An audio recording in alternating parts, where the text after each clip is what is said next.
clever pun. Hello and welcome to another live edition of the Kongversation E3 2021. Today we are discussing the Xbox and Bethesda showcase, but we will not be discussing and Bethesda. We will barely be discussing Xbox. We are discussing one game that was shown off during the showcase that pertains to DK Vine.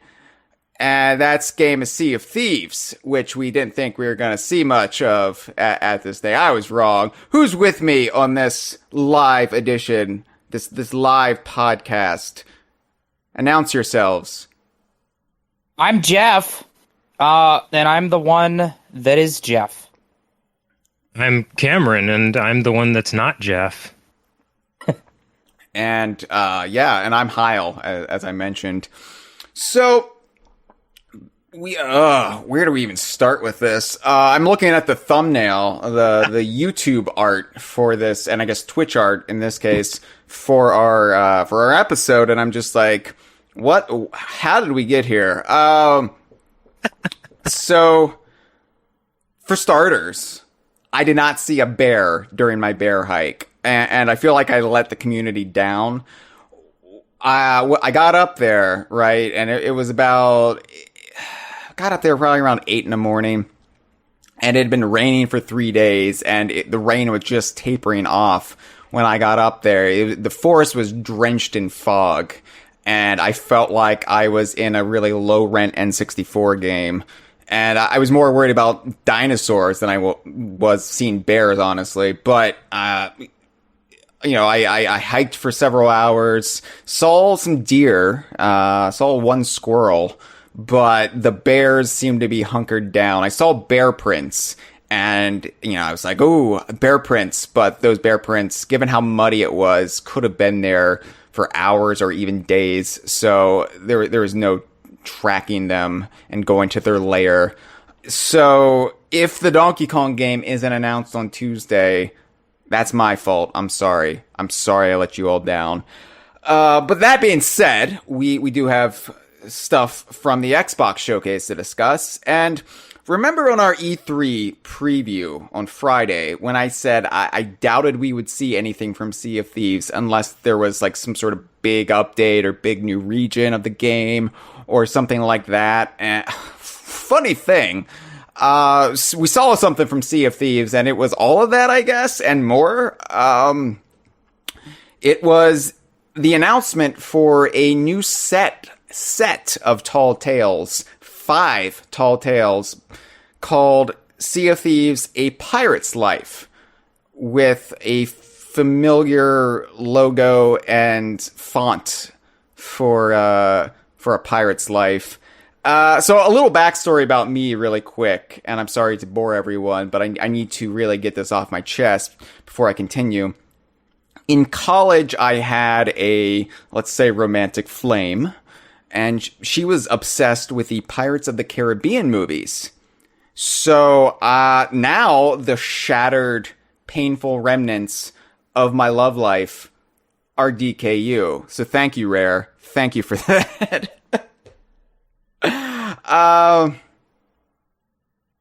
Who wants to start? I don't even know. Like, where do we... This is weird, Hyle. This is weird, and I don't know if we've even fully gripped how we feel about it, other than it is huge and it is weird. Hey, that's what she said. No.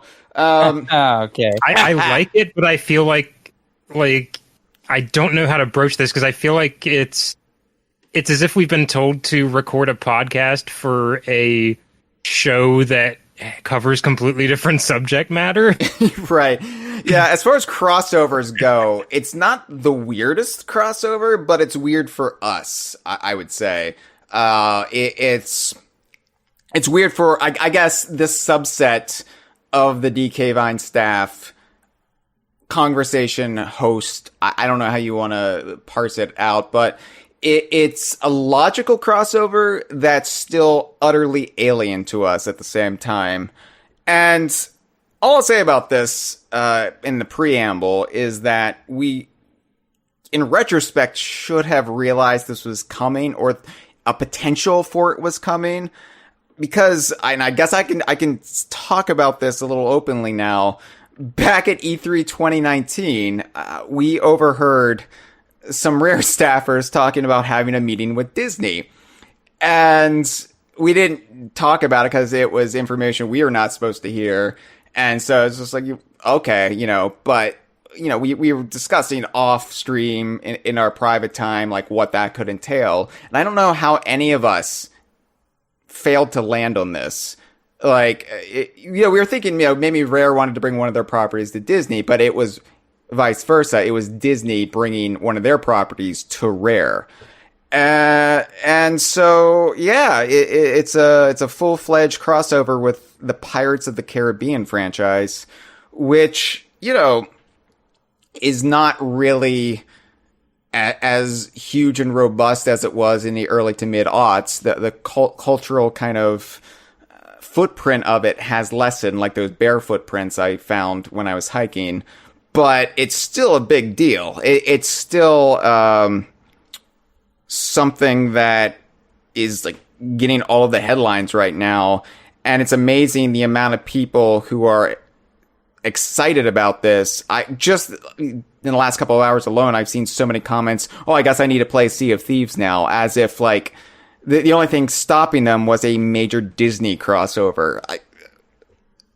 The way I think about it is, even though the later sequels aren't, didn't have the same impact, and the series has been dormant for a while, Pirates of the Caribbean is the pirate movie. Yeah. Franchise. It basically is pirates for people, in the same way that Sea of Thieves has really well positioned itself as the pirate game.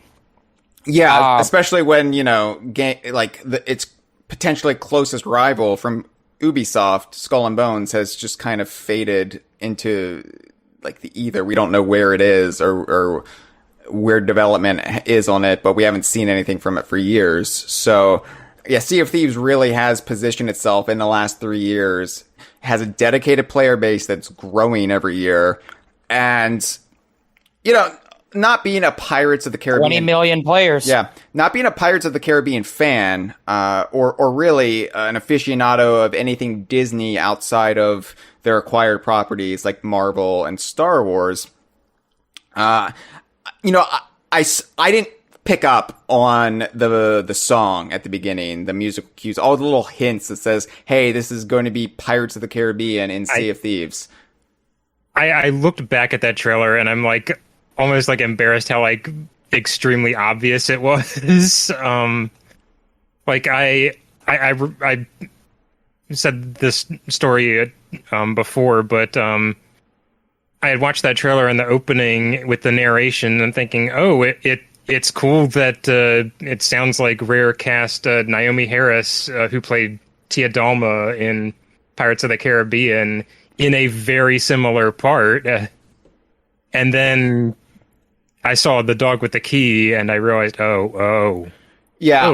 this just is Tia Dalma. and even up before that point, we come into the trailer with Pirates of the Caribbean music. They have and the first shot is the Rare logo. The second shot is a Sea of Thieves-ized version of the Disney castle. I did not even catch on the first watch through. I guess maybe because part of me was just blindsided that it was Sea of Thieves all of a sudden. Yeah, when we weren't really looking for any big Sea of Thieves trailers. The second I rewatched it, I realized like, oh, they put Yo Ho, A Pirate's Life for Me, the song from the ride that was in, I think, like most of the movie series' trailers as well. Like that is the Pirates of the Caribbean like lyrical song. Yeah, and I was like awestruck that I didn't catch it because it is such a big thing. deal. This is the thing with these things is it's so hard to process what you're watching in real time. Absolutely, especially even going back and rewatching it. I struggle to focus on what I'm even seeing because I'm also listening to narration. Yeah, and you really have to like mute it and just look at the images to process the kinds of things that they're showing that are going to be in this. I've told this story before, but when Tropical Freeze got its first trailer in 2013, and you saw the first part of level 1-1 where the airplane falls down, I was like, did Donkey Kong just jump out of a spaceship?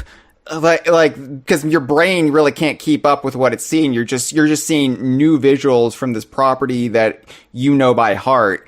And so it's almost like you can't keep up with it. You're just like, you go into sort of a semi-state of shock. And that's what happened here. I was proud of myself, though, because by the time we got to, like, the back of Jack Sparrow in the cage, I was like, is this Jack Sparrow? Like, because there could be nothing else that they were building up to that would matter. Like, because this is a trailer for an E3 crowd, so it would have to be a big figure, and so that's what it dawned on me what I was seeing. But yeah, it was weird, and it was weird to see all of the weird, like the eccentric mannerisms, the fidgety, Jack Sparrow stuff in a Sea of Thieves trailer. They actually consulted with Johnny Depp's like body double or whatever from the movies to get the mannerisms down with mocap, because they wanted to figure out, like, if he says these words, what would he be doing with his hands? Mm-hmm. Stuff like that. Because Jack Sparrow's that's like such a part of the character, is his mannerisms. His restless leg syndrome, yeah. I think that, like, once I saw it, then I just kind of, my brain shut down, and I was just like, I kind of went into hibernation mode, and I was like, all right, let me just see how this plays out, because I really can't form an opinion on it for probably close to 10 minutes. And it was sort of the way I felt, and these are, like, vastly different gulfs as far as, like, pop cultural shadows cast, but it was like when they did the Shovel Knight trailer for Yooka-Laylee, and I remember being like, oh, really? Because I wanted Yooka-Laylee to kind of stand on its own, and I was like, oh, really? With this, just at first, because I was like, I want Sea of Thieves to be its own thing. I don't want it to be dwarfed by a greater property, and I want it to stand on its own. I'm a fan of Sea of Thieves. I don't need this other stuff in here. But the more I sat with it, the more I started to like it. It's kind of like this off-the-wall, like, I would have never conceived this for this game. I would have never fantasized about this for this game. But now that I've lived with it for a few hours, I'm starting to like it, and how bold it is. I guess if you want to call major corporations crossing over bold, it's like the fact that this isn't just a cheap crossover cash, and we'll get into like how this is going to work, but this is actually a story that matters to the ongoing narrative of Sea of Thieves. It's a story with consequence. It's not weightless. And so that's what intrigues me. It's like, to do this and bring in this IP with such a, let's be honest, terrifyingly huge corporation like Disney, that takes some gusto. So, yeah, I think part of what makes it so unexpected is that Sea of Thieves, I would have defined Sea of Thieves on the, like, how strongly it established itself as its own brand so quickly. Everything about, and they've tiptoed it in just kind of cheeky little hints at other canons and other references. Yeah. There's some stuff with the Goonies, but it has a really solid core property to it in and of itself, and it's never done anything like this. And in a way that's so front and center, where Jack Sparrow is probably basically going to be the star of this story. Hanging out on your ship with you, probably. Right. Yeah. It also, like, awestruck me because, like, Pirates of the Caribbean, in addition to being the, like, probably the most well-known, like, pirate movie franchise, is also like an extremely influential piece of pirate like media in general if you go all the way back to the rides, because so much of like other pirate pop culture and like imagery is drawn specifically from that ride, like Monkey Island especially, and Yeah.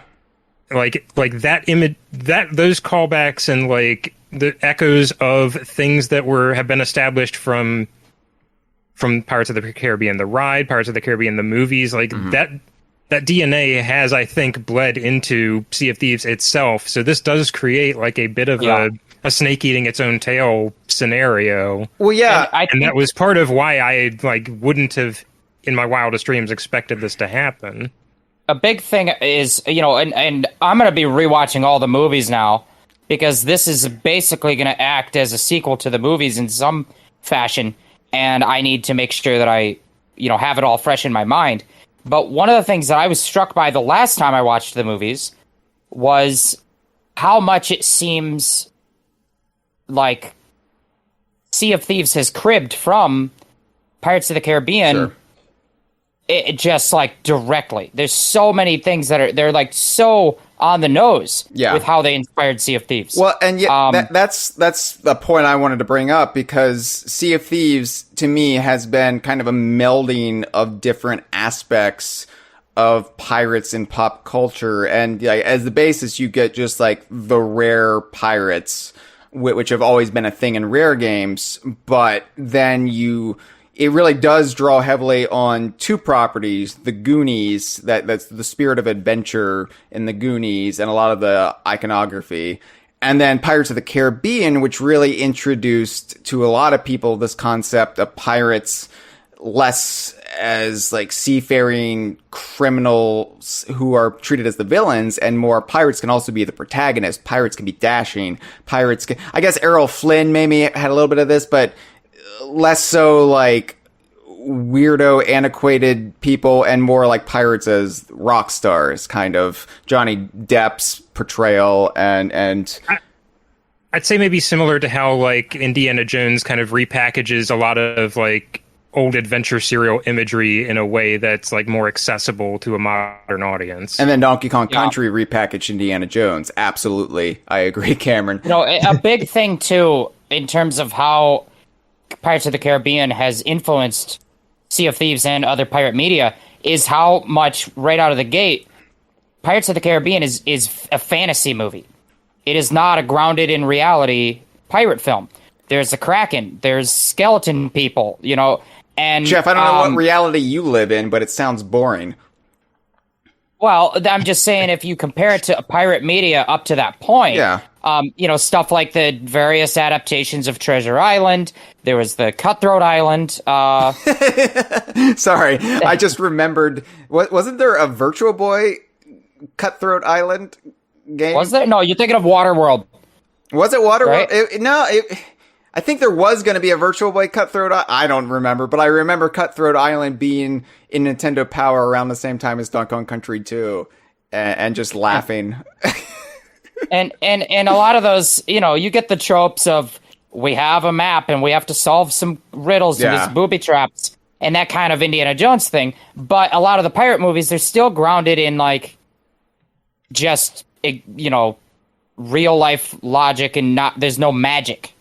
And Pirates of the Caribbean comes along, and suddenly the life of a pirate is full of magic and curses and evil forces. And that is, I think, really strong as the basis of what Sea of Thieves is.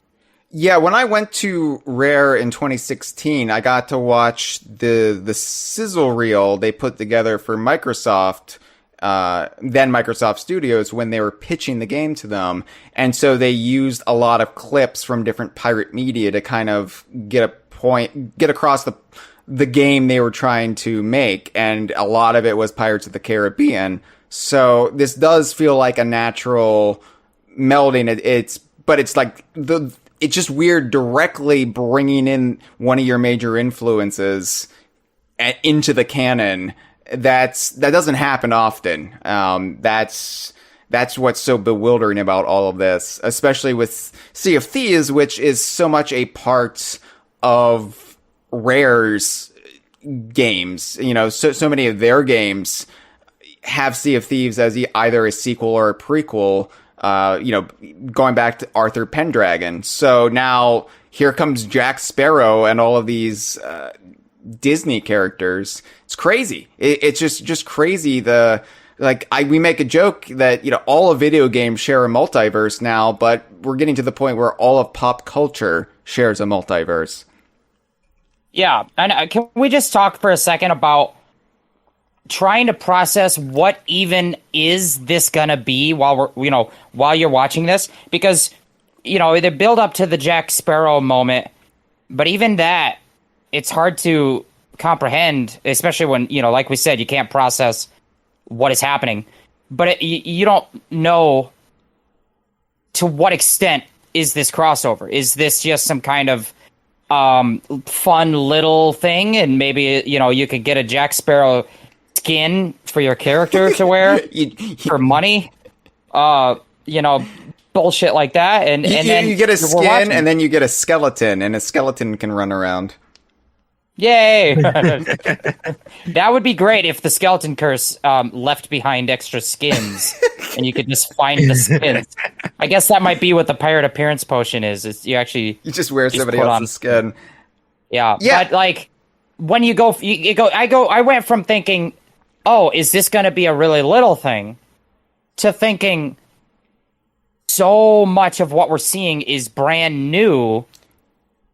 Is this even an update to Sea of Thieves, or is this a new game in the Sea of Thieves universe? It honestly looked like a new game for the longest time. I wasn't sure until the end, because nothing about it looked like it was built on the architecture of the game we know.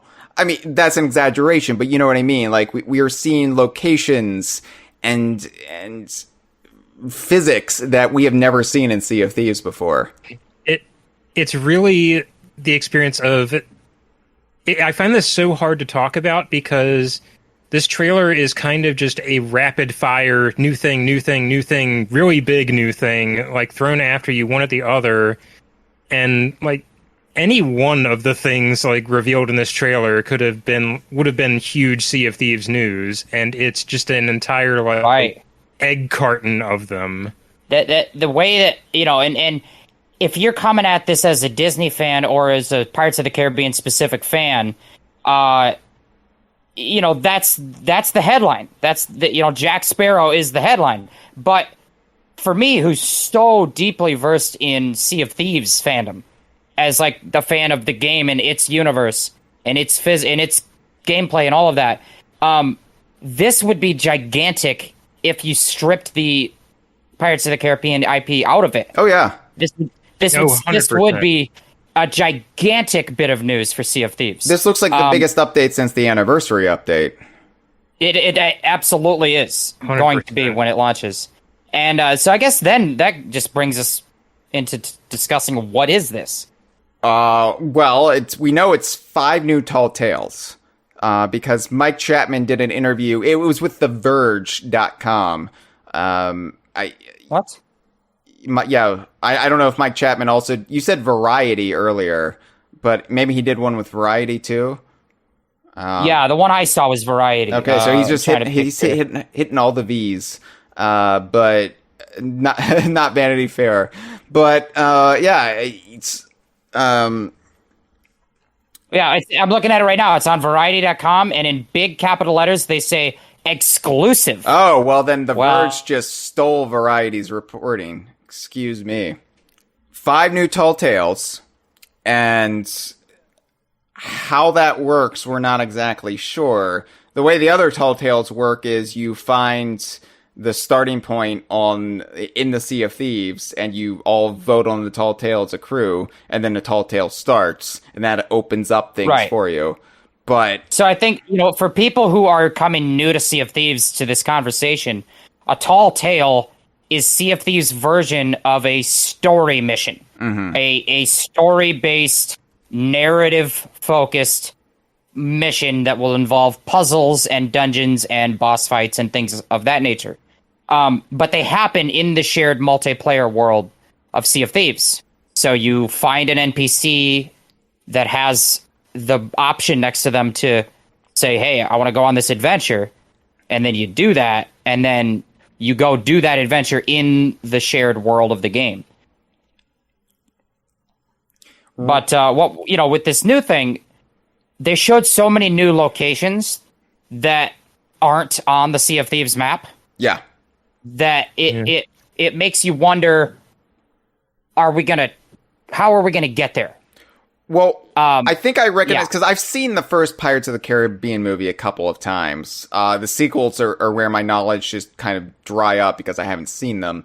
But I recognize the port town from the movie, right? Like that's with the clock tower, or am I thinking Back to the Future? I don't know. But I mean the idea of a port town in Sea of Thieves was something I thought about when we first saw the game, but isn't actually part of the game. You know, we have outposts. That's the closest you get to port towns.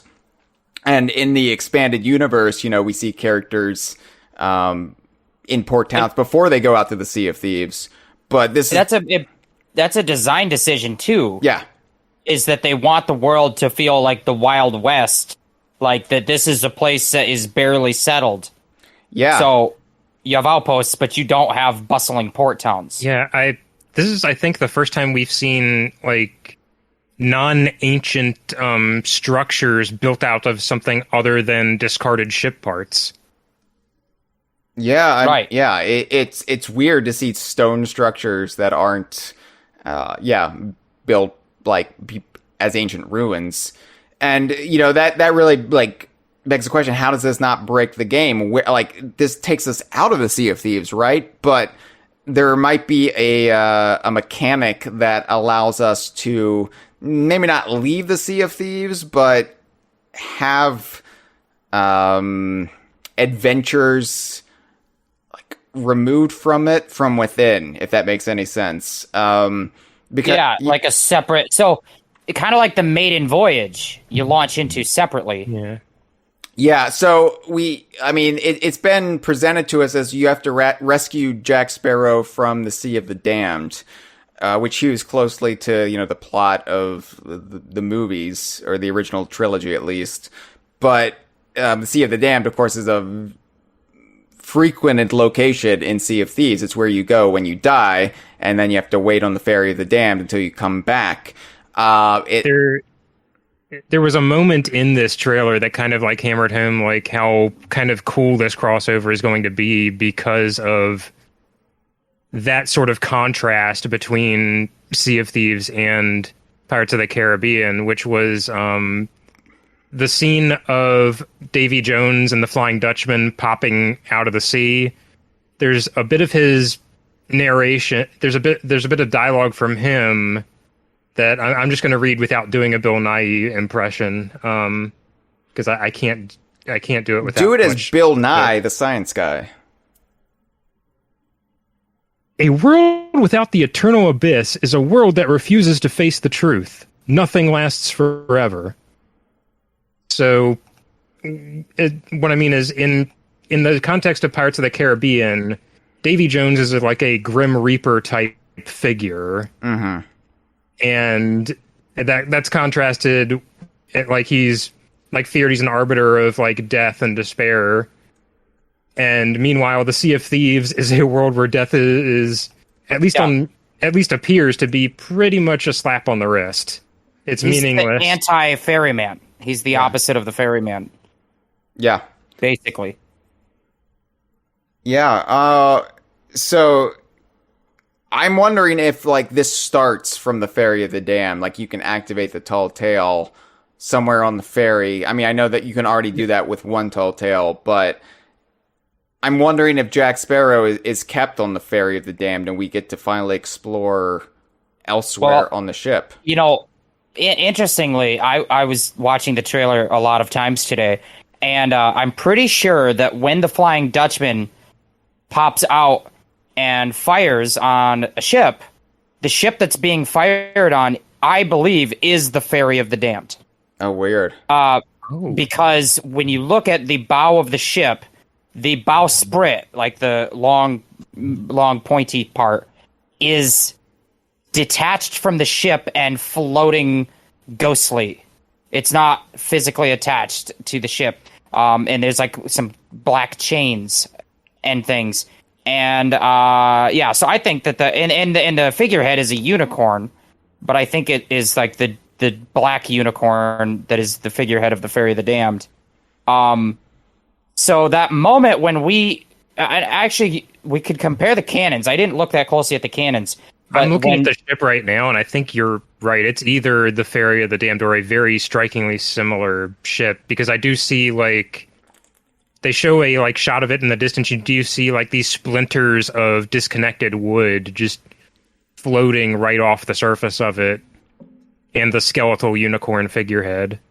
Well, I think, when Jack Sparrow says, "Oh, I think it's a good time to use these cannons," or whatever, I think that those cannons are the cannons from the Ferry of the Damned. But anyway, what we do know of the story, or what we've heard from, like, between the posts that was on their website and the stuff that was in Variety, is that, so we've got to rescue Jack from the Ferry of the Damned. And while we're in the Sea of the Damned, because he's dead or whatever, there's some mechanism by which we can revisit moments from his life. And that's kind of the crux, I think, of the campaign, is going to iconic locations. But they specifically call out stuff from Jack's life and also locations from the theme park ride are also going to be referenced. So, yeah. So would you think that Port Town we see is not like a made-up town for the context of Sea of Thieves, but like the actual, say, Port Royal? I'm guessing it will be, yeah. Locations actually from Pirates of the Caribbean. And that also might explain things like, how do we see this character if this character is dead or whatever? Because we could be visiting a memory from Jack's past at any point in his timeline. I think that's how it's going to go. That's a speculation. So it's basically hewing close to my fanon explanation for how we can replay the Tall Tales. They're just holograms, hard light holograms that you're experiencing. Sure. Let's go with that. And there is a moment where we see the pirates kind of sailing towards a portal. Yeah. And I don't know if that portal is going to take us to maybe a memory from Jack's past, or is it going to take us to the Sea of the Damned? I would think that we wouldn't have to sail to the Sea of the Damned if all the shots of us there are on the Ferry of the Damned. I would think that we would just go to the Ferry of the Damned and it would act as the way of getting to the story. Unless there's another ship on the Sea of the Damned that he's being held on, and that's what we have to track down. Maybe they don't want to mix the Ferry of the Damned, which is just a core pillar of casual gameplay, with this story. Yeah. Well, and then, so that brings us to the big thing is, how is this going to interact with the shared multiplayer world, if at all? Yeah. Are we going to be separate from the online multiplayer on our own little story thing, which I think is what some people kind of wished the story mode would be in the original Tall Tales. And I think that they had this kind of design ethos of, no, we need to make everything integrated into the world. But then I think kind of as it went on, stuff like the Shores of Gold finale to that, and then stuff like the Heart of Fire, they kind of tiptoe into letting you be in your own separate place, away from other players. That would make a ton of sense to me, because I do think you add in, like, it's already kind of jarring when other players kind of intrude on you in the middle of a tall tale, but also it still makes sense in the context of the world. Like, hey, you might be sailing to this island to go through a trap maker's maze, and you might run into trouble because it's a shared world.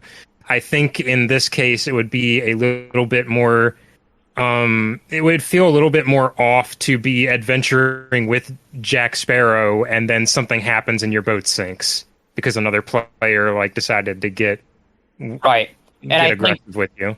Having that separate private server instance, we go through a portal and we're somewhere else, and we're on the Sea of the Damned or whatever, and we're not going to see other players. That opens up a lot of possibilities for how they can structure a single player. You know, they can structure the experience under the assumption and under the knowledge that you won't have these other emergent things happening to you. So they can make it much more scripted if they want to, much more authored if they want to, and they can probably do a lot of things that we've never seen them do before, because it wouldn't have made sense in the shared world. Well, yeah, could you imagine almost like the maiden voyage? Could you imagine if everybody on the server was doing the same tall tale and you had like a Jack Sparrow on every ship? That would be weird. Well, yeah, you look at the maiden voyage, and which is a private experience, not in the shared world. And when you finally sail your boat from Old Sailor's Isle to the, through the sea, through the Devil's Shroud to the Sea of Thieves, there are these scripted moments of a skeleton ship that then gets attacked by a kraken, and it can't hurt you really. Like, it's just this kind of visual scripted element. Jump scares. Yeah, like jump scares, and it's very visually exciting. But like, you couldn't do that in the shared world, right? And so I'm excited about that. That to see, what are they going to do that never has been possible before in Sea of Thieves? Yeah, I know Mike Chapman early on was adamant that at first, like the whole concept of NPCs, he was kind of against. He was like, no, every encounter I want it to be another player. That's the excitement. But I think over time he's softened those views as the game has just evolved and taken on a life of its own, and it's made the game more vibrant and exciting as a result. Like, once upon a time, the concept of skelly crews would have been unthinkable, and I'm so glad we got past that hurdle, because now you can really just keep expanding it. The game can be a shared world where you run into other players, but it can also be so much more, and I'm so glad they're taking that risk. Well, on that topic of them shifting their focus to everything had to be live players, and now they have a lot more emphasis on the kind of AI things you can encounter. That's another big part of this update. Is it's not just the story mode; it's new AI and other things that are going to permanently flesh out and improve the whole Sea of Thieves experience, even when you're not engaging with the story. Jeff, you and I were talking, so we did a kind of mini stream of Thieves after the Xbox showcase, where we just sailed around with a bunch of people from the community, just talking about what we had just seen, and getting sunk by aggressive crews. And you brought up, and I completely agree, if you remove the Jack Sparrow, Pirates of the Caribbean stuff, this trailer would have been super exciting for us, because we got not one, not two, but 3 new emergent threats in the game that are not skeletons. And as much as we love skeletons, believe me, we love skeletons.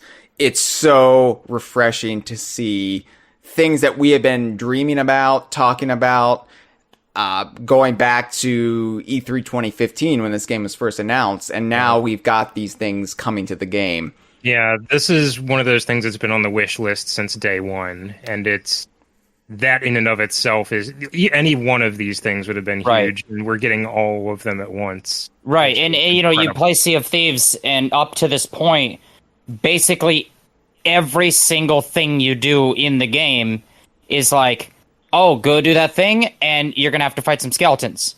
And then you go do the next thing, and you're going to have to fight a couple skeletons. And you could go on a mission specifically to fight skeletons, or you could go on a mission unrelated and have to fight some skeletons. Or you can go do a big world event, and then there's going to be skeletons. Or you could do a story mission, and of course, you're going to have to run into a couple skeletons every single time. So now look at the variety we're going to have. We have sirens as underwater malicious, like merfolk. Yeah, I likened it to the Minjos of the mermaids, or the merfolk.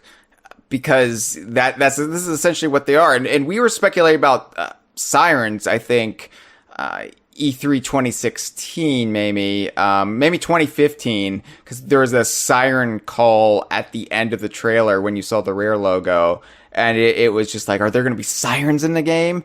And in a lot of this concept art, we've seen kind of two distinct class of merfolk, like the benevolent ones that we're used to, and a more alien-looking, sinister class. I think this has been seeded since the very beginning. Like, I honestly expected, like, not to... I don't mean to sound this to sound disparagingly. I expected this a lot sooner just because it was one of the first things we were ever teased, like, in the form of the art books, the concept art, there was, like, a like, sample, like, 3D animation of, like, a mer person, like, slowly becoming more... like alien and fish-like. Mm-hmm. Yeah, all of this has been baked into the lore right from the start, with stuff like, even in the Athena's Fortune novel, interacting with the merfolk, and the art book and stuff, and we know about the curse of the drowned, I think is what they call it, which is a curse that makes a person turn into a merfolk. Yeah. And I think that the benevolent merfolk that help us are people that are somewhere on that spectrum of transforming, but not quite alien and evil yet. Because they have more human-like features, their eyes and pupils and things, and versus the fully transformed merfolk, which seem to be evil. Or maybe they're not all evil, but maybe there's classes, I don't know. But these are called sirens, and they're gonna... I mean, any threat that you fight underwater is gonna be hugely different than fighting a skeleton, because you're in a three-dimensional space. You can move up and down and all around. And skeletons don't swim, yeah. And you have to deal with the breathing. You can only breathe for so long. It's I think part of why, like, I am just so, not to make it a pun, out of my depth when the rare situation occurs in the game, usually fighting another player, where I suddenly have to engage in combat underwater because all the rules go out the window. Mm-hmm. Yeah. And I think it's going to be terrifying. I think that being in the water and having one of these things attack you is going to be terrifying in a way that the sharks kind of aren't anymore. Maybe just from overexposure, or maybe they were never too scary. But you don't jump when you see a shark. They're almost just kind of like an annoyance. Like, oh yeah, I've been in the water, now I got to deal with a shark. Versus this, that is going to be... I mean, I think it's going to scare the shit out of me every time they pop up. I'm not going to play the game by myself for a while. I want you all to protect me from the scary fish people. Oh, yeah, and you know how often you just fall off the boat and always sail without you? Here's a friendly mermaid to bring me back to the ship. Oh, God! Yeah, I'm staying... It's a Minjo. I'm staying in the captain's cabin from now on. I'll just be on the bed until you need me. Yeah... Hyle's relationship with fishing has come to an end. Yeah. Well, I reached level 50 in the Hunter's Call today on our little stream, so maybe this is a good place to jump off that fetish. This is... your reputation has grown so much that the merfolk are going to just put you on a hit list. So these are the most dangerous pirates on the Sea of Thieves to our way of life. So the siren's using a weapon, but maybe we want to come back to that after we touch upon all three of these enemies. Mm-hmm. The next enemy in the game is, I think, the natural extension of the ghost ships. Because we've had ghost ships in the game for a while, both as their own like mission and as the Flameheart battles. The Flameheart's forces, are ghost ships. But who is piloting the ghost ships? Who are sailing the ghost ships? We never really see them. But now we've got phantoms in the game, and phantoms are ghost pirates. But now there's no ship necessarily. They are a land-based threat that can attack you. And be all spooky about it. Yeah, and I think that ghosts have been part of Sea of Thieves for a good while. I mean, since the beginning, all the way, yeah, right. I mean, obviously with, but like physically, ghosts have been in the game as far back as the Shores of Gold stories, when we had the Fate of the Morning Star Tall Tale, and that was where you had a lantern that would allow you to cast a light on, basically like the black light revealing the stains of ghosts, imprinted memories on the world of the paths of past pirates. Oh God, I hope it's urine. And then we got the ghost ships, and I think a big piece of the lore of like year 2 of the game or year 3 of the game, like there was a big arc of time where because of some dark rituals going on, the veil between our world and the Sea of the Damned has been weakened little by little. The Fort of the Damned is basically like the essence of the Sea of the Damned brought to our world, and at it, special ghost skeletons can appear, and the ghost of Captain Greymarrow is resurrected. And then you have the portals that open up that allow ghost ships to come, which is what happens whenever we fight Flameheart's fleets. And then also the fact that we can now revive our pirates. We can see the ghosts leaving their bodies, and if we, do the little pep talk with them, with our teammate before the ghost leaves their body, we can get them to get back up and get back in the fight. So this just feels like an extension of that. Now there's going to be ghosts that can haunt islands and attack you. It's a nice little, I think, upset of the until now like built-in psychology of Sea of Thieves world building, where I feel like it's kind of been shorthand in the world building that, like, if you see if you see a human in the world, like a human face, it is like one of just a handful of things. It's another player, or it's an NPC who like won't harm you, won't get in a fight with you, won't attack you. And then the AI threats, which the most humanoid so far have been the Skellies. And you kind of just take Skelly being around as a universal sign that, oh, they're going to attack me. This puts a human face to an AI threat. Mm-hmm. Yeah. Yeah, it's one thing that I think is great about it is that Rare has the infinite pirate generator, which is their character select screen when you create your pirate. But it also, when it first was kind of revealed, it was sort of pitched as we can easily create characters this way. We have a system that will just generate unique faces and bodies for us to use for NPCs, and they haven't really had a lot of use for it because they don't put new characters in the game all the time. But I think that fighting phantoms is probably going to be an instance of the game using its own infinite pirate generator to generate unique ghosts every time you fight. God, it must have taken them days to get a pirate that looked like Johnny Depp.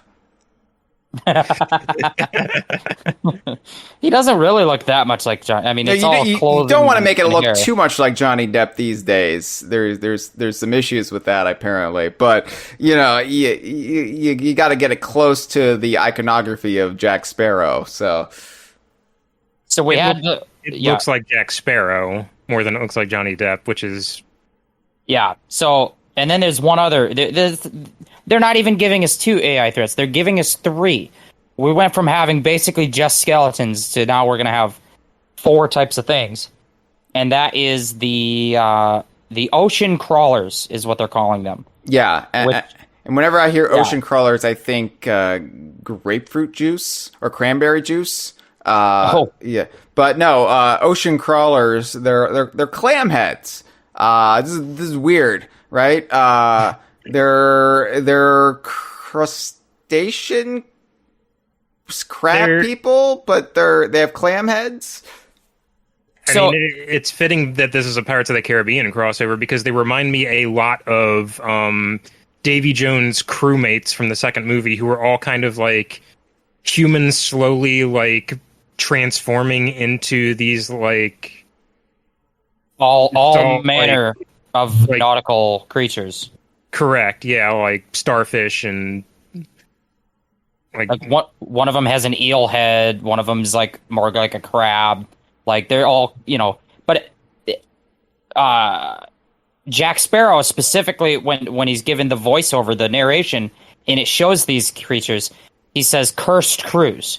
So a pretty easy assumption is that there's some kind of curse that turns pirates into these crustacean or into these nautical-based monsters, the various forms. And which makes perfect sense. There'd be more than one. If the Sea of Thieves is full of cursed artifacts, there'd be more than just the curse that turns you into a skeleton. Yeah, and or makes you gold. The term ocean crawler has been used in the game with some of the cosmetics, right? Like there's a whole range of clothing and ship aesthetics that used. Or am I thinking? Is it similar to something? Was it ocean crawler? Yeah, there's an ocean crawler ship set. Yeah, it's ocean crawler ship set. The whole cosmetic set came into the game with the Forsaken Shores update when they also added in the Forsaken Ashes cosmetic set and the Kraken cosmetic set. Yeah. So like they have kind of alluded to ocean crawler being a thing without actually. This hasn't been baked into the lore like the merfolk / sirens and phantoms have been. This is kind of like a new idea, but it still has some sort of roots from what's already in the game. So yeah, I mean this is cool. They kind of erupt from the sandy beaches, but they and the sirens might be able to board your ship based on what we've seen. Yeah, so it's unclear what is what, because we see clam heads and we also see big crustacean like juggernauts but in the scene when they say the cursed crews and we see like these creatures climbing aboard the ship, we have a clam head and the crab monster, and you have what looks like a siren, the same kind of face and body, except that it's walking on two legs. It does not have a fishtail. And so I'm calling that a merwalker. I have names for everything. You have clam heads, merwalkers, and crabbernauts. Those are like juggernaut crabs. And the merwalker, and we'll talk about what the merwalker has in a minute. But before we talk about that, I wanted to point out that if you look at them throughout the trailer, the merwalker embedded in its chest is a sapphire mermaid gem. Ooh. And embedded in the chest of the clam head is an emerald mermaid gem. Oh. And embedded in the crab is a ruby mermaid gem. And so my theory is that these are three like tiers of ocean crawler, just different kinds of curses of the ocean crawler curse. And then when you defeat them, they're going to drop a gem. Now, Jeff, you had a theory about the merfolk statues in the game that you pitched to Mike Chapman at E3 2019, where you said the merfolk statues that usually produce these gems were the cocoons for the merfolk and were actually killing them. And that horrified Mike Chapman, and he never spoke to you again. But I wonder if you weren't terribly off base there. What if they are the cocoons for the ocean crawler classes? Possible, totally possible, because the merfolk statue has a gem embedded in its chest, right? And so do these creatures. Although it's kind of hard to imagine that giant crab bursting out of a ruby merfolk statue. Well, we see a giant merfolk statue in the trailer. Oh, yeah, that's true. So they can come in different sizes. And I have no idea what's up with that. So with the merfolk statue in the trailer, there's a moment where a merfolk statue that is the size of a fucking gigantic monument just starts erupting out of the water. What is its purpose? That feels like it has to be a set piece for a tall tale to me, but I have no idea what the context would be. Yeah, like what the hell is it? You know, in the game, Duke, the bilge rat who used to be a fixture in all the taverns before Lorena took over, Duke has been saying, like, finding out some dark shit and basically becoming traumatized. And recently in the game, he said something like, we thought they were just statues. And he was alluding that there was more to the merfolk statues than we originally thought. So there's definitely a connection between all of this.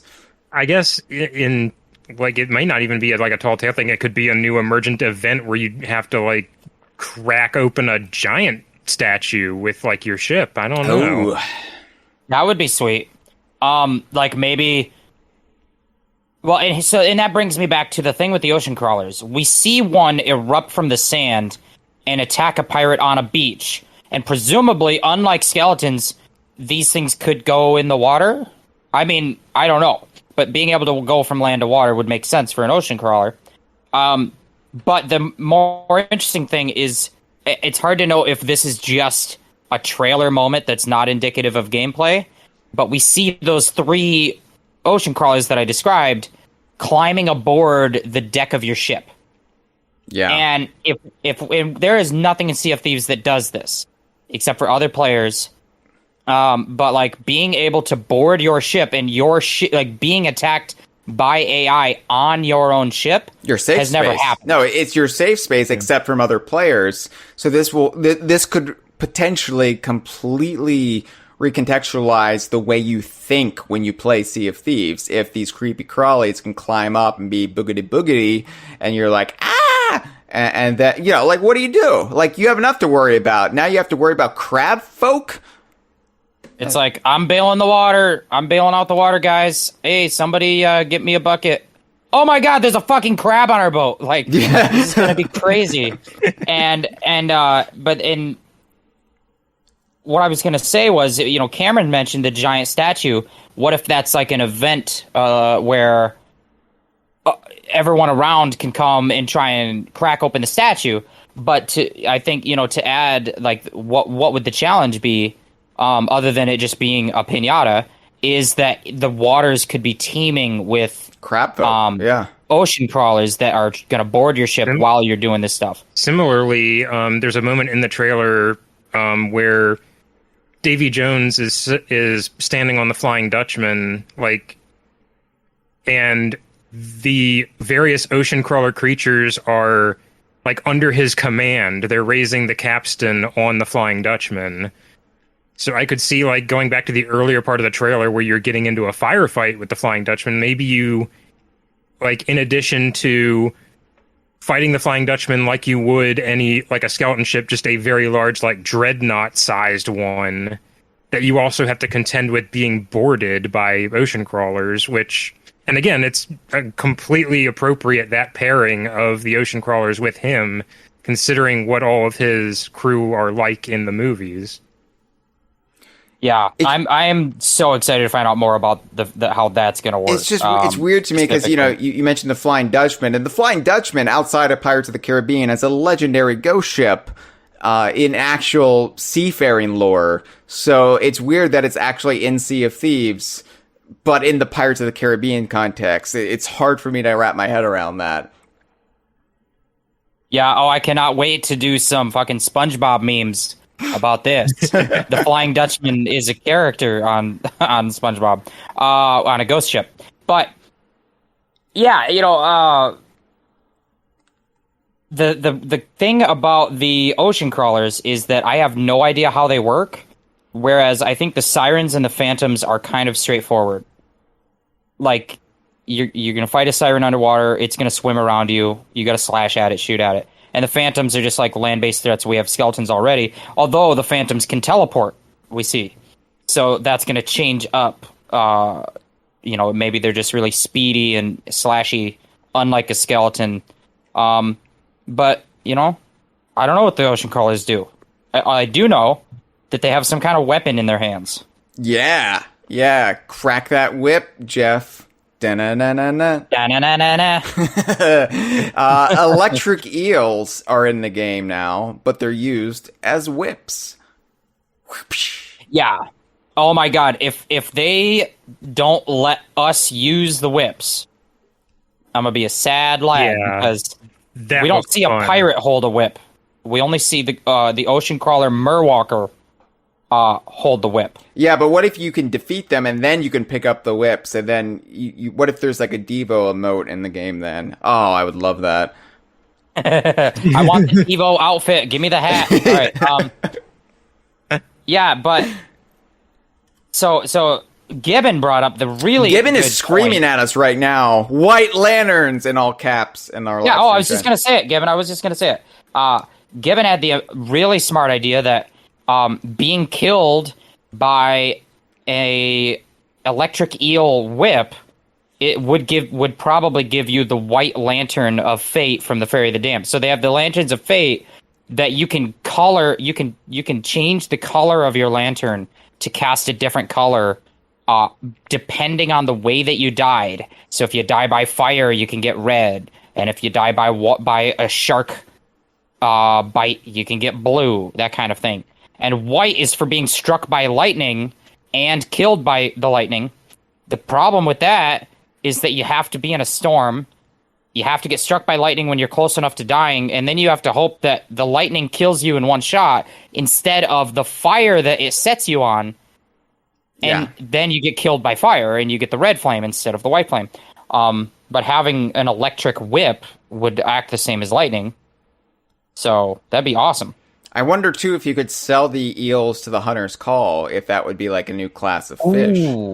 Because they're not just fishermen either, because they'll take any animals that you hunt, like pigs and snakes and chickens. Would this be new content for the Hunter's Call in addition to everything else? I think, and this is something that Sea of Thieves is so good at, is that when they add a feature like that, they're really good at integrating it into everything in the game that it would make sense to be part of. Like, when they added in fire, it was like, oh yeah, you've got fire bombs you can throw. And of course, if you kill a chicken with a firebomb, the meat will already be cooked because it was on fire. And, and stuff like that. So, like, they really think out all the little details like that. I mean, like, even just thinking of when they did the Ashen Winds update and added the Ashen Wind Skull, which is both a weapon you can hold in your hand and it's also something you can sell to the Order of Souls. Right. That makes perfect sense what you described with the electric eel going to the Hunter's Call. It could work the same way. Mm-hmm. Yeah, I'm excited. So there's another handheld weapon seen in the trailer. It's in our YouTube and SoundCloud and Twitch key art, actually. Some kind of coral scepter. Yeah. Or staff of some kind. Coral scepter / super soaker. Right. So we see the pirate character in the trailer hold it and point it, and then generate from its energy. You know, it's got like a glowing top on it, and it generates a bubble. And then it shoots the bubble. So this is basically like some kind of big energy burst gun of some kind. And I think that... Do we see the sirens using these? Or wielding these? Or is it just that player, or just that pirate that uses it? I don't remember the sirens wielding it, but again, it's hard for me to process all of this trailer even several hours later. Right. Like, I could honestly see this weapon being like exclusive for the Tall Tale. Like, it is not existing outside of it, but Rare doesn't often like to do that. They like to repurpose the stuff they introduce in the Tall Tales for elsewhere in the game. So I could see it being something like one of the merfolk wield, because it seems like a weapon that would be very useful underwater. Well, it's incredibly nautical themed in its appearance. It looks like a staff that a merfolk would wield. You know, it's just all coral and blue and aquamarine or whatever. And and so you said that maybe when you kill the ocean crawler, it would drop the electric eel, and then you would have one. It would be cool too if the scepter worked like that for sirens.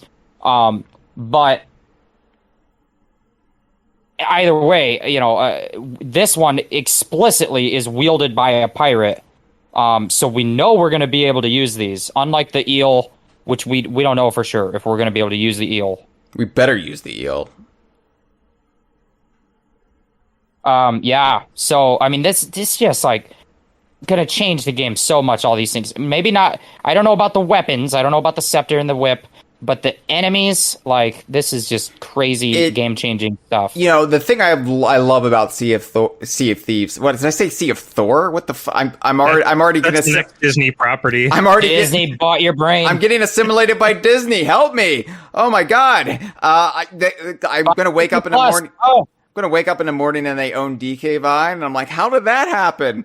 I didn't sign any papers, but yeah, the exciting thing to me about Sea of Thieves has always been, I'm a fan of pirates and like nautical lore and legend because of Rare. Like Rare introduced that to me. It was like Greg Mail's passion for it and everyone else's passion for it that like trickled down to me through context like, oh, you like these Donkey Kong games where we're going to introduce all this stuff in the context of these Donkey Kong games and you're going to like it. And that's what really like appealed to me about Sea of Thieves was I finally have a Rare game that celebrates all of this stuff that's kind of been on the periphery of like so many of their games, DKU or otherwise. And now it's like bringing in even more of the sea legends and no relation tall tales, you know, that sailors would tell. And it's just so, this is what I've been wanting in the game. And I started to wonder if we would ever see some of the stuff, like that we saw in concept art and, early builds of the game. But here it is, like sirens, phantoms, and weird freaky crab people. I love it. I love it. I want more. Just keep adding this shit. I think this was always the key attribute of Sea of Thieves, even from the start, when people were lambasting it for being light on content when it launched over 3 years ago, which the defining aspect of it was that this is such a compelling core with maybe it's light on content at the time, but infinite potential. Yeah. I mean, you will never run out of ideas for things you could put in there that would work and fit in this world. And so the fact that, you know, we're 3 years in and we're just now getting into some merfolk stuff, like, and they've mentioned when the game came out that like they see this game being like a 10-year journey or more. When you look at other living, like long running multiplayer games like World of Warcraft or Minecraft, things that have been around for over 10 years, League of Legends, and you know, Sea of Thieves is early in that journey, really. And the fact that it is such a, you know, like out and out success now, that it's not like on the bubble, that there's no like question about its legitimacy. Like Sea of Thieves is successful. It's going to be around for years and years, which excites me to no end because it is honestly, I mean, it's the DKU game I've played the most out of all, like even Donkey Kong Country 2, I have not played as much as Sea of Thieves now. I play this game every week. I hang out with you, my friends around the world. This is how I engage with you, other than, you know, DK Vine work. So Sea of Thieves is important to me. It is an important part of my life in a way that no other video game really is. And so to see it be successful, and even though like I wasn't initially wild about Jack Sparrow and Sea of Thieves, the fact that they could sign a deal with Disney shows what a success this game is. And I couldn't be happier for Rare because it's well earned, it's well deserved, and considering where Rare was at the beginning of this decade, 10 years ago, compared to where they are now, signing deals with Disney again. I mean, Mickey Speedway USA. You know, I remember you. Don't worry, I'm not forgetting you. But like, you know, they signed that deal like with Disney at the height of their '90s success, and now here we are again, and they're signing a new deal with Disney. It's just fantastic to see. What really excites me about it as a Sea of Thieves fanatic is that it shows that they can still surprise us. Yeah. I think that I was never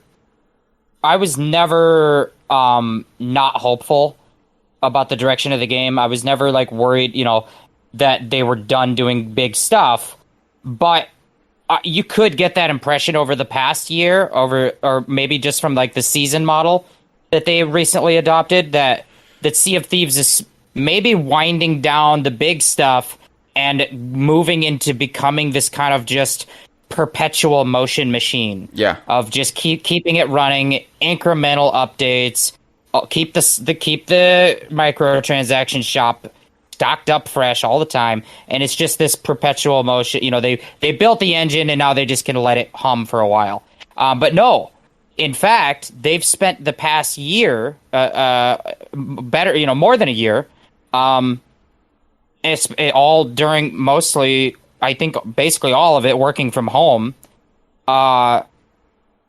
creating what is going to be probably the second largest update they've ever done. Well, and we had this fear. There was this fear, like, Jeff, you and I, and Cameron, I'm assuming, I don't want to speak for you, but Jeff and I have had this discussion on this podcast in the past. You know, we're happy with the season model. It reinvigorated the simple things in the game in a lot of ways. But I know a lot of gamers don't just want the simple pleasures. They want the big wham, bang spectacle, you know, of like the earlier event updates.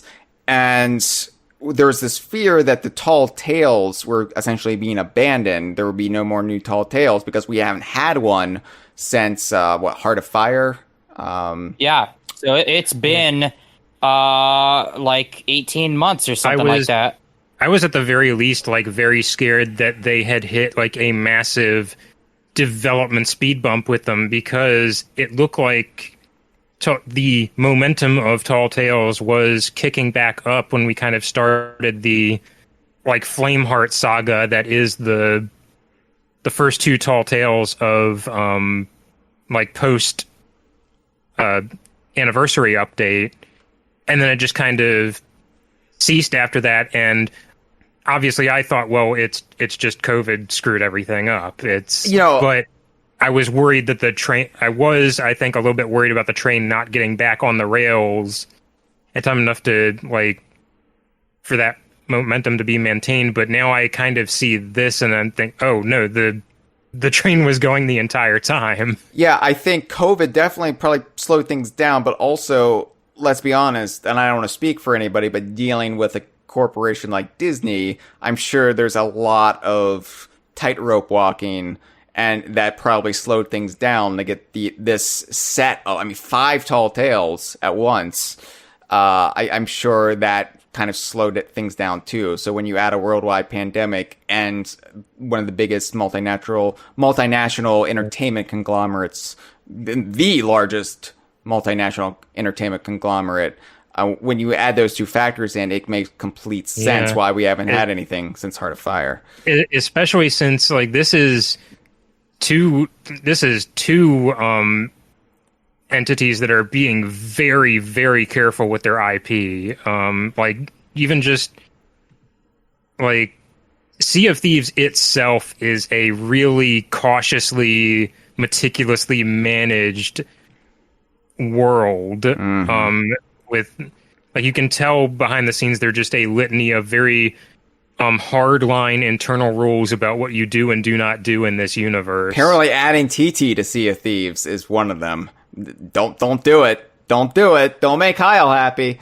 But yeah, I agree. Like, they are very considerate when it comes to every decision they make with Sea of Thieves and the expanded universe and everything that goes along with that. And then you have Disney, which, forget about it. So the fact that they can pull this off at all and have it ready to show at E3 and then say, oh yeah, and it's launching in 2 weeks, less than 2 weeks, 9 days. 9 days. God. 9 fucking days. And as a content creator who provides walkthrough content for and in-depth breakdowns of stuff, I am just fully on the edge of panic every time I think about those 9 days, because this will be the first update that they have done where every single detail of it has not been made public through their insider testing that everyone in the game can participate in while under an NDA. But the point is that this is such an incredibly kept secret that it's ready to launch in 9 days. and nobody knew it was happening. And it's very refreshing that we never get a Sea of Thieves update that hasn't already had weeks or months of players scouring over every detail of it before it launches. Jeff, I'm gonna go easy on you then. I'm gonna call Nintendo up first thing in the morning and tell them to delay the Donkey Kong announcement, so that way you have less obligations with DK Vine and you can focus on Golden Sands Blog Post. I'll do it for you, Jeff, because you're my friend. It's my stupid ass. I had my brother's wedding yesterday, and I was the best man, and it had a bunch of unique stresses and obligations, and I was not in E3 mode at all. And then the wedding ends, and I think to myself, "Whoo! Finally, the thing that I've just had a lot of obligations for and stress about has ended, and I will relax for the next 9 days." And then I turn on the Xbox show, and they say, "Oh, these 9 days, they're not going to be relaxing for you." I like how oddly specific your relaxation period was. 9 days. Oh yeah, I was going to get 9 days. Well, it's actually going to be a lot more than 9 days of stress, because it's once it launches is really when my first chance to scour over it, and so it's going to be a very hectic couple days after it launches, trying to catalog and describe and create walkthrough content for all 5 Tall Tales and all the new gameplay and all the, because this is Sea of Thieves Season 3 as well. So we're getting our new season starting, which I didn't expect to happen until July. So it's going to be exciting. But you know what you said before about the Tall Tales, I really thought we might not get them again because of the fact that it seems a Tall Tale is not something that players will engage with repeatedly. Mm-hmm. And it's a lot of extra resource work, a lot of unique elements that go into it. And you're putting all this, unique material into something that's going to be experienced once or a few times and then never again. And in a game that's trying to constantly keep people refreshed with new stuff to do in an infinitely repeatable setting, so you can put hours into it every week, that's maybe not a good investment. Now, this just completely opens up my view of what the future of Sea of Thieves is, because they could drop a big campaign like this every couple years, and you just get this big new standalone story, and it shows that they're not done prioritizing those elements of the game. Yeah, the placement of this is also really striking to me. That like I said, this is I think for a more standalone game, a crossover like this would be sort of like the logical endpoint after you've exhausted just about everything else you're going to do. Like I would throw the example of Mario plus Rabbids Kingdom Battle getting the Donkey Kong Adventure DLC. Obviously, that game's getting a sequel now, but I feel like Donkey Kong Adventure was kind of like it was the end cap on the first Mario plus Rabbids game.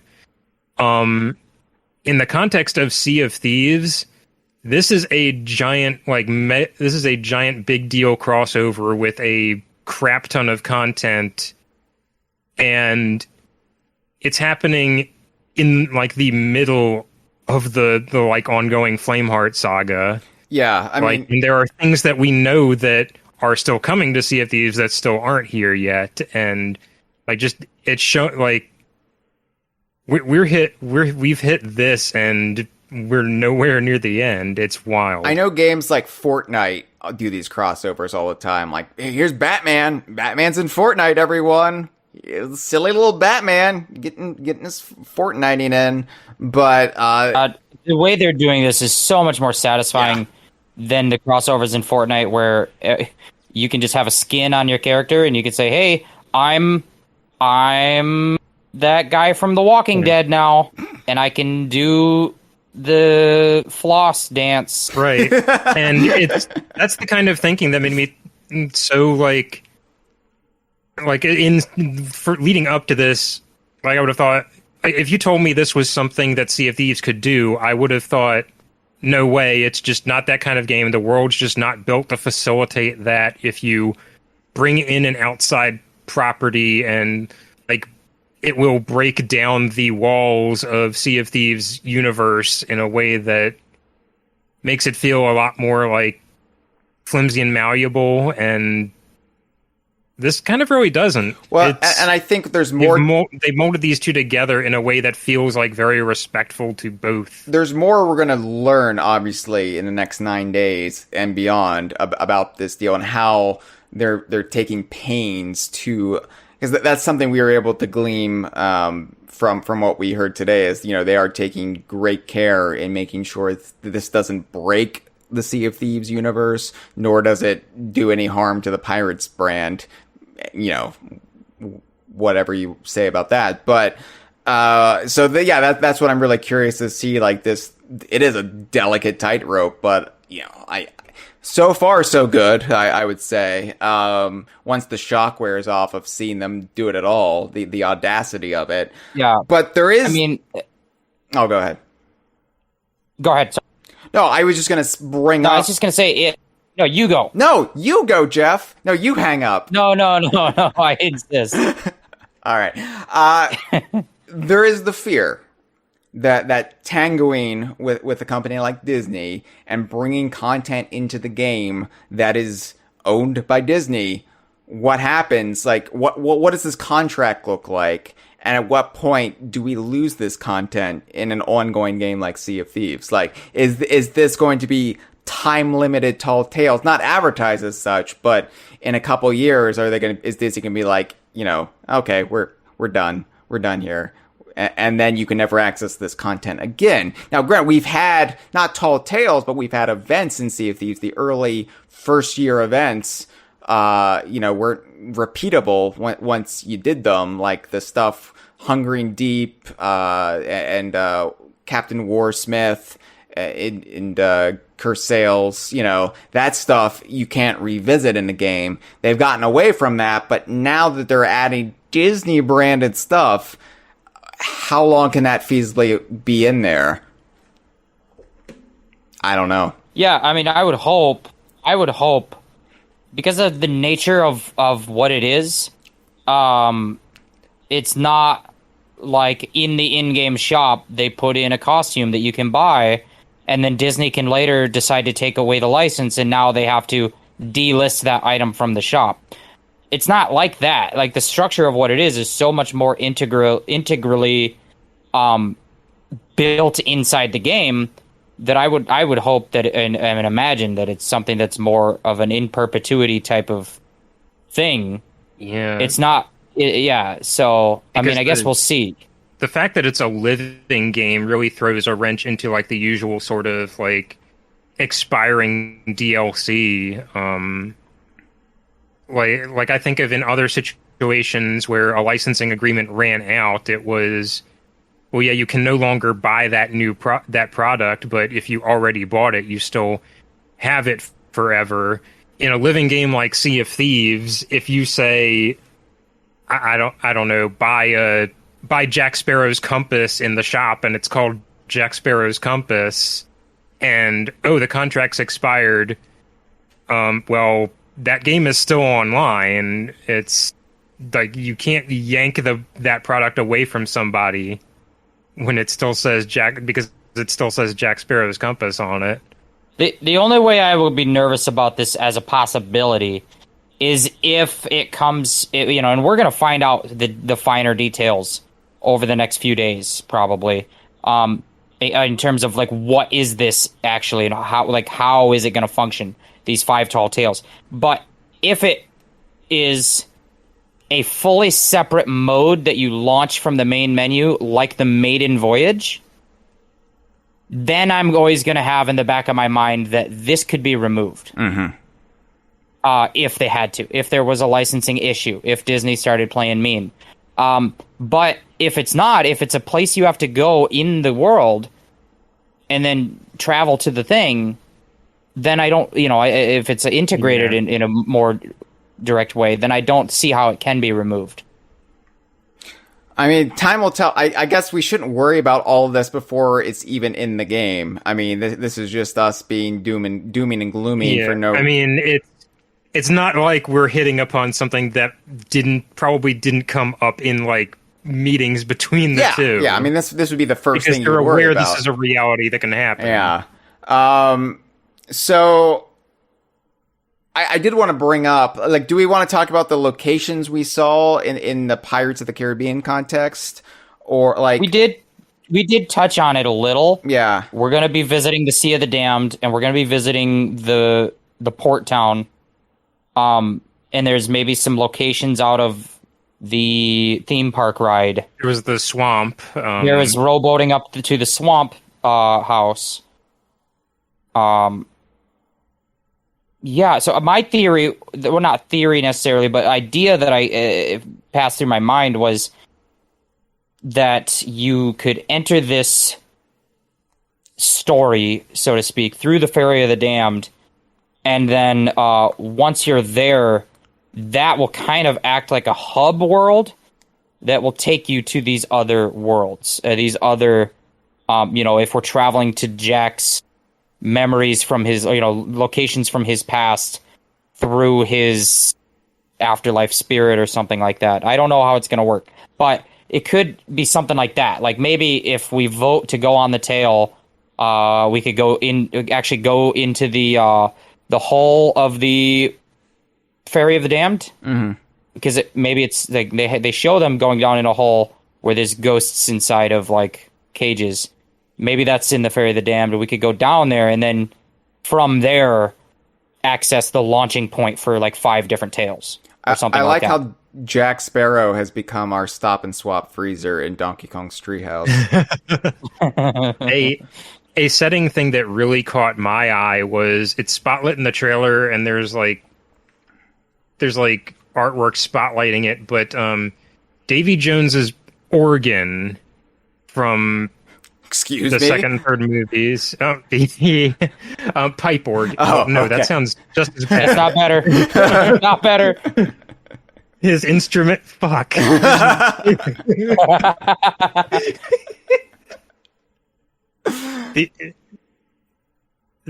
His piano with things coming off of.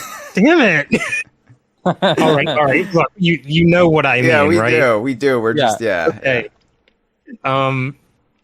So that is present, and like in the other context of the trailer, I would, if not for that being there, I would assume that the Flying Dutchman is just a threat that you face. Like you just shoot at it, take it down. You might get on board and like swipe at people to kill them.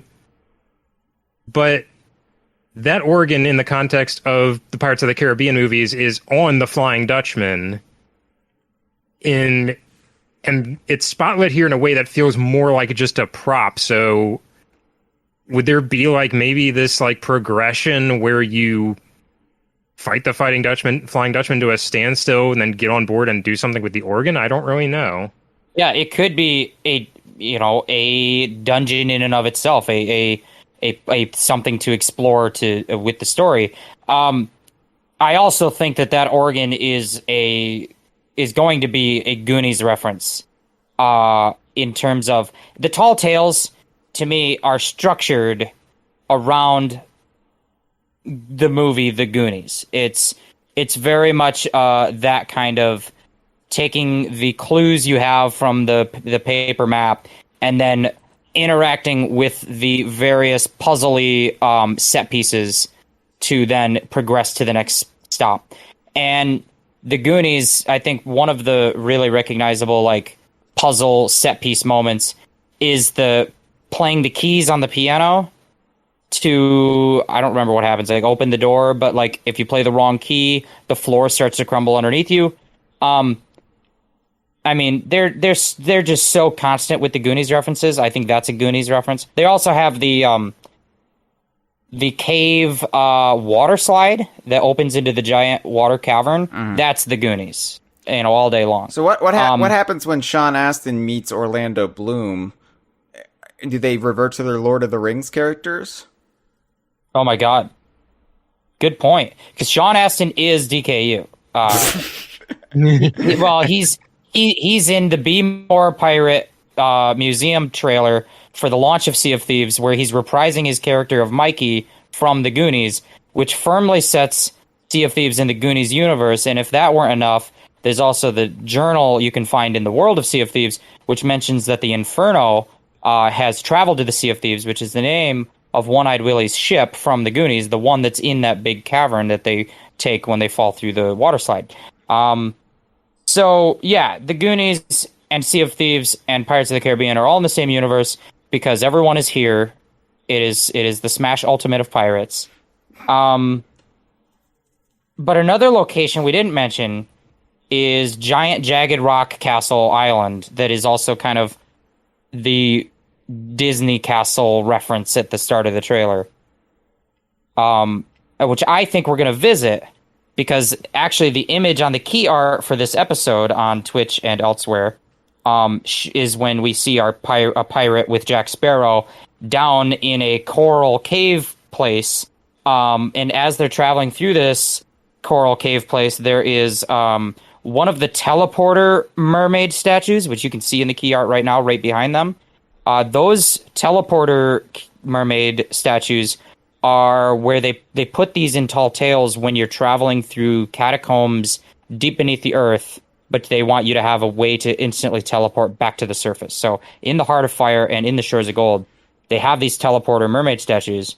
We see it in this coral cave place, which I am guessing is inside or underneath that giant jagged rock castle island. And we're going to travel through some catacombs in classic Tall Tales style. Yeah, absolutely. So I have to bring this up, and I'm sorry, but I'm Hyle from off of DK Vine. So you remember in Banjo-Tooie, when you fight Lord Wu Fak Fak, you swim through a locker that's marked D. Jones. Now, obviously back in 2000, that was just a reference to Davy Jones' locker. But now that we're actually meeting Davy Jones, and it's established that it's the same Davy Jones from Pirates of the Caribbean, but that's also the same Davy Jones in this shared universe of Rare, could we say that is actually a reference now to this Davy Jones? Yeah, I'm totally going with that, and a big piece of this whole thing is that this is not going to be a self-contained side adventure that you can handwave as non-canon. Yeah. This is going to be deeply integrated into Sea of Thieves lore. Yeah, like all those people who are trying to tell me that Mario plus Rabbids Kingdom Battle isn't canon. And they're like, oh, it's not the real Mario. It's, oh, you see, it's just, and it's just like, or Smash Brothers isn't canon. They're just toys. They're just trophies come to life. It's not canon. Stop having fun. I feel like I'd be remiss. I feel like I'd be remiss if I didn't point this out, just because we were talking about a suspicious, a familiar name coming up. So there was, so in at some point in the past, like Hyle, you had kind of asked, have there been previous Pirates of the Caribbean video games? Yeah.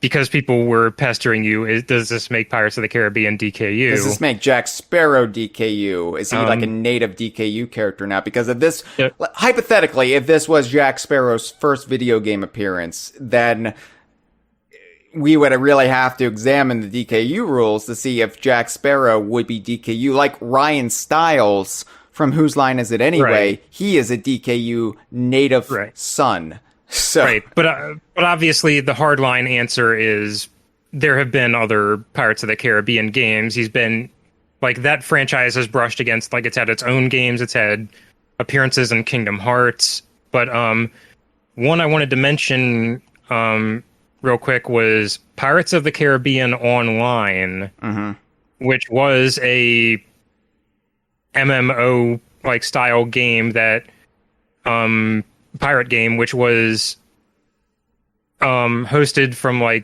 2007, I think, until 2013 when they took it down. I think there might have been like some bleed over between like that game's old audience and Sea of Thieves starting audience. But I wanted to bring that up because there's a character original to that game who was he's like the main antagonist of it as far as I know. Was an undead pirate, enemy of Jack Sparrow, cursed to walk as a living undead, as a skeleton man, like a skelly. Mm-hmm. He's got his right arm has been replaced by like this multi-tool weapon. Anyway, the reason I bring him up, that pirate's name was Jolly Roger. Well, I mean, I think Jolly Roger is a universal, like, it's a name like John Smith, right? Like, there's gonna be lots of Jolly Rogers throughout the years. So, the fact that he looks so much like a Sea of Thieves skelly does make me wonder, like, would they put him in Sea of Thieves for something? I feel like the answer is probably no. Yeah. Because this is such a weird pull to make, but... Yeah, and then he became such a legend that fun symmetry. That the frog bartender was like, yeah, that's who I want to emulate. Except that's not true because anybody who's the proprietor of the Jolly Roger Tavern just takes the name Jolly Roger, like Arnold from Happy Days. So it's fine. Yeah. So like I said, I was initially disappointed by all of this, but the more I sit with it, the more I'm really kind of enjoying it. Beyond the multitude of DMs I've gotten across all my social media platforms asking me, does this make Pirates of the Caribbean DKU? Does this make Kingdom Hearts DKU? No, it's a crossover. So it exists within the shared universe, but we're not going to start following Jack Sparrow or Davy Jones throughout all of their other appearances. That's not how it works. But, I like it because it's like, Pirates of the Caribbean is a brand that redefined pirate media, pirate fiction for people in the early to mid aughts and still carries a large legacy today, even though the brand is on the downswing. It's really at its lowest point in popularity, but this is almost like that brand kissing the ring of Sea of Thieves in a weird way, where it's like acknowledging, yeah, Sea of Thieves is the big name in pirate entertainment these days, so we're going to join forces with it, maybe bring some relevancy back to Pirates of the Caribbean, and give Sea of Thieves this huge profile boost at the same time. It's a win-win for everyone. So, and honestly, 3 years into Sea of Thieves, this has gotten more people talking about Sea of Thieves than I've seen in a long time, even though the game has continued to grow and grow exponentially when it was added to Steam. Yeah. It's still gotten so much buzz today, more like mainstream buzz than I've seen. It got more views on the video than the Halo multiplayer debut. And, we could sit here and talk all day about how the grapple is going to influence the metagame of a Halo multiplayer match, but it would get less views than talking about Sea of Thieves. Right, because, it's not going to reach those people who... It's amazing, like, on the DK Line forum, people are like, oh, I have to play Sea of Thieves now. And I'm like, now you have to play Sea of Thieves? Like...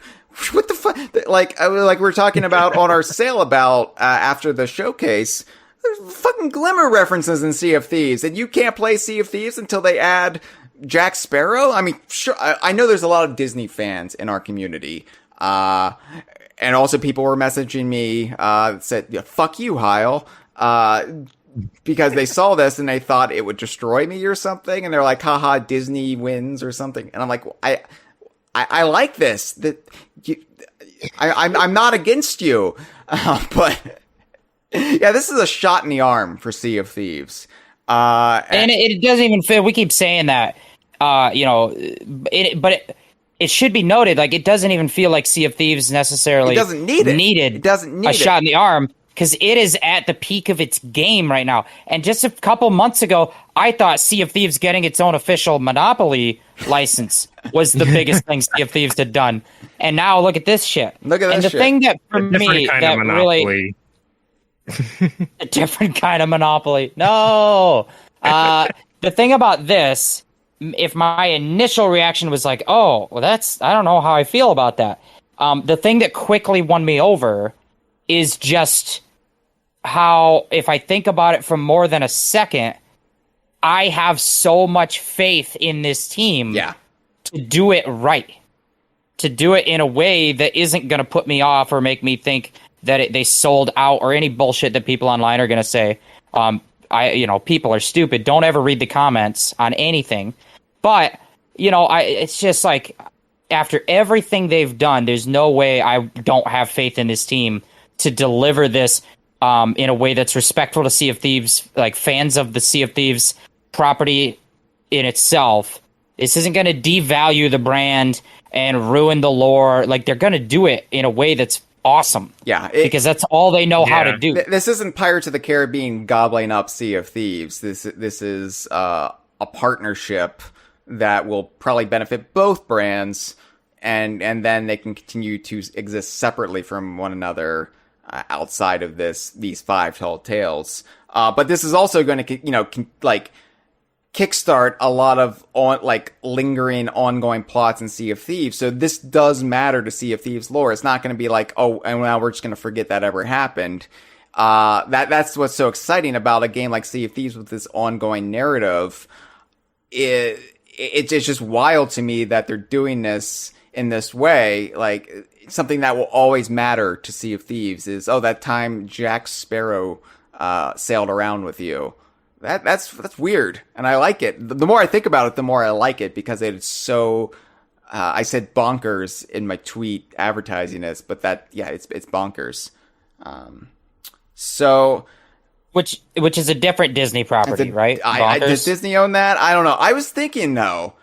I thought a little fun game we could play, because we like our games on the Kongversation as of late. What are some other DKU and Disney crossover ideas now that cherry has been popped? Sorry for the crude terminology there, but like now that we've gotten past it, everybody's always been saying, hey, the rare cow. One of the rare cows is in Mickey's whatever Speedway USA or the other one.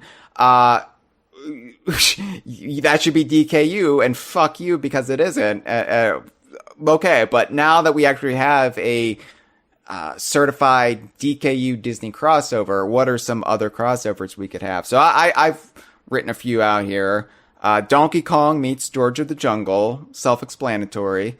20th Century Star Fox, their new studio that they own the rights to. You can merge it with Star Fox. I don't know how that would work outside of the pun, but I'm not being paid to come up with these ideas. And then my favorite, Brothers Bear X Brother Bear.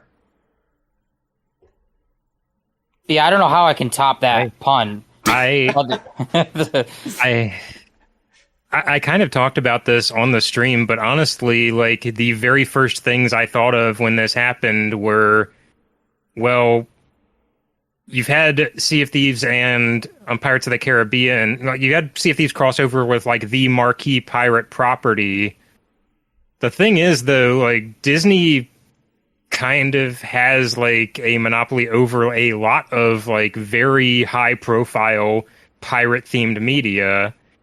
And the immediate two that come to mind that would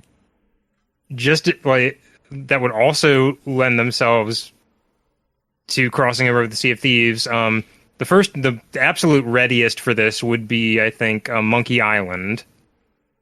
Right, which already has homages in Sea of Thieves, but no outright connective tissue.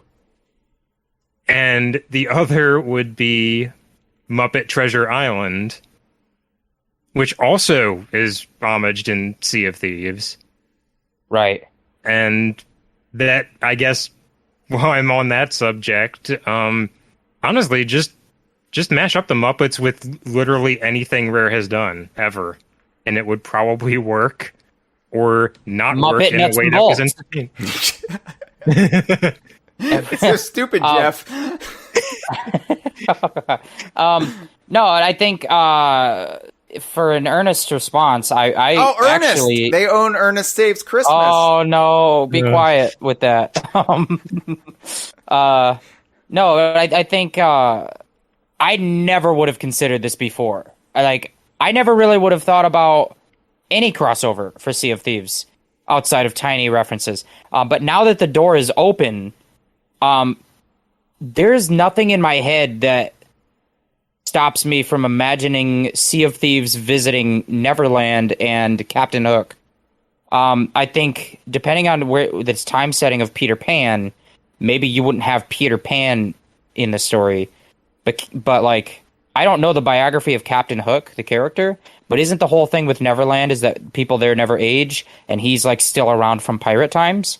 So like, you fully could have an adventure where you go to Neverland and there's Captain Hook there. I don't think it would clash with Sea of Thieves at all, because it's like its own little pocket realm of magic. Neverland is. So I could see it. Neverland could be the Sea of Thieves, yeah. Yeah, the Sea of Thieves could go there if they want to. And I don't know about the rights issues stuff with that, because I think that Peter Pan is one of those things that's partially in the public domain, but also Gibbon really is saying complicated. Peter Pan isn't public domain. Disney uses it illegally and only gets away with it in the States, where it would be subject to the UK copyright laws. So my understanding is that in the UK, there is still royalty arrangement with the property, but they don't have any rights over like permission of use. So you could use Peter Pan, but you'd have to pay a royalty. Whereas in the United States, I think it's more complicated because the original couple books are in the public domain in the United States, but the stage play has a separate copyright, and the stage play came out like 30 years later. So it's not yet in the public domain. And so it's kind of like Sherlock Holmes, where it exists in this realm of some of the works are public domain and some aspects of the IP are not in public domain. And I don't think it matters, because whoever does have the rights, Sea of Thieves could probably get an arrangement to do it. If they can get a deal with fucking Disney to put Pirates of the Caribbean in it, I think they can probably get Peter Pan. Well, slash Captain Hook. Yeah. And then you could have the crocodile, and then you could have TT as the clock. Yeah, I like it. So really quick, before we wrap this up, we do have to address the Perfect Dark, which we thought I predicted would have a full like gameplay sequence. Nope, it got mentioned just barely at the very end. And in fact, I was writing the news article for Sea of Thieves, A Pirate's Life update, and I heard Perfect Dark mentioned, and I quickly switched my tabs, and by the time I got back over there, it had gone, so I don't even know what they really showed of it, if it was just a pre-existing trailer bit. It's just a clip of the back of Joanna's head from the Game Awards trailer. Alright, so Perfect Dark was basically a no-show, they just referenced it. Everwild was a complete no-show, they didn't even bring it up, which we basically predicted would happen. So we were right with that prediction. This wasn't unexpected for me at all. Yeah. I think that probably something like Gamescom or the X show, XO21 or whatever. I think one or the other would be maybe a time to start thinking they'll show something more. And honestly, from my perspective, like, I'm kind of glad they didn't show either one of them, because it was so hard to process absolutely anything that happened in that presentation after Sea of Thieves. And it was a long presentation with a lot of very good looking games in it. I know. I have to watch it again, because I basically stopped watching once the Sea of Thieves thing happened, because I'm watching, but I'm also engaging on social media and trying to read all these little articles and website pages that are coming up, and plotting out content for my blog about Sea of Thieves and stuff like that. So I didn't even watch the Halo bit, Hyle. I barely know how the grapple is going to affect the meta of the Halo multiplayer. You keep mentioning Halo. I don't know what Halo is. It's a green army man, Hyle. It's like the Spartan ship set in Sea of Thieves. Oh, well, Jeff, why didn't you just say that? Oh, my bad. Oh. Yeah. Well, I have to go watch 5 movies on Disney Plus. So, I have a lot And I'm going to do like Sea of Thieves and pirate them. Just kidding, though. Don't sue me. No, Disney is watching all of us now. We have to be really careful with what we do and say. So sorry everyone, I don't have time to watch Shrek anytime soon, unless, Platonic add Shrek to Ukulele. You got bailed out on that one. Yeah. You're so fucking lucky. No, I could see Platonic adding Shrek now. I'm inking a deal with DreamWorks to put Shrek in Ukulele just to fuck with me. But in Moody Maze Marsh, because I don't know if you know this, Kyle, but Shrek lives in a swamp. Yeah. When you mentioned a swamp earlier, I got the flop sweat because I was like, oh god, they're gonna bring up Shrek. So don't quiz me on Shrek. I'm gonna go watch 5 movies on Disney Plus and take some notes, and then we will be back doing a live conversation on Tuesday at 8 p.m. Eastern, 5 p.m. Pacific, 1 a.m. Wednesday British summertime, as we process what Nintendo reveals, and that's here we go. We're entering the stressful portion of E3, but that will be on Tuesday. Good or bad, disappointment or jubilation, we will be here. So see you then. Is there anything you two would like to add before we sign off? Well, Mitchell Wolf in the live stream chat, which is fun because these are live conversations this week. He says, DoorDash him some nugs. So reach out to him if you want to buy him chicken nuggets. No, I'll send him bacon heads because I have this whole crate of bacon heads that I invested in that are now useless because my dream didn't come true. So you're getting bacon heads, Mitchell. All right, Cameron, are you good? Yeah, I don't really have anything to add. All right, we'll see you Tuesday. This has been a File 2 production. Que rico.